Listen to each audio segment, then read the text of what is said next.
Terus dia memakai kendaraan, terus ditarik dengan kendaraan itu untuk membongkar ATM itu, dan sempat viral juga.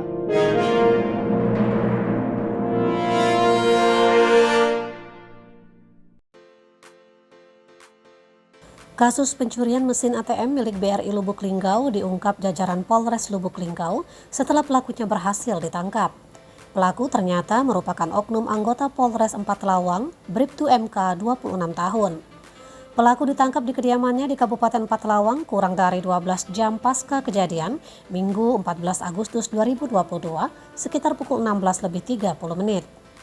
Kapolres Lubuk Linggau AKBP Harisandi didampingi Wakapolres Kompol MP Nasution di Mapolres Lubuk Linggau Senin 15 Agustus 2022 menjelaskan ungkap kasus yang dilakukan tim Macan Polres Lubuk Linggau yang dipimpin langsung Kasat Reskrim AKPM Romi.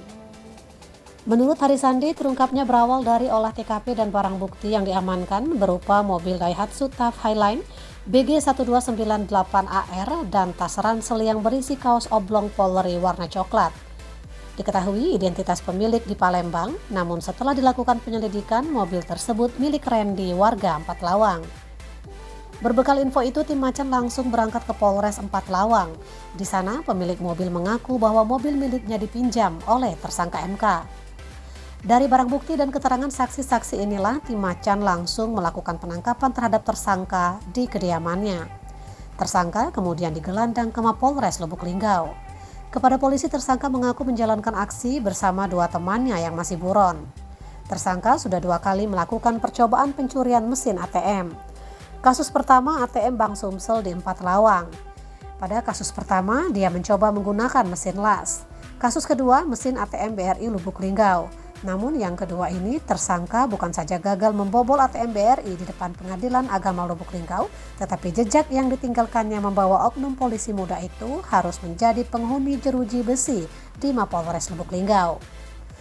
Kepada polisi, tersangka MK mengaku bahwa kasus pertama dia lakukan seorang diri, dan kasus kedua yang di Lubuk Linggau dirinya ditemani 2 rekannya yang lain.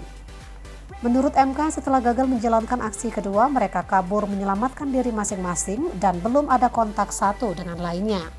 Tersangka juga mengaku aksi tersebut dilakukannya karena membutuhkan uang untuk membayar hutang judi online. Mariati melaporkan dari Kota Lubuk Linggau.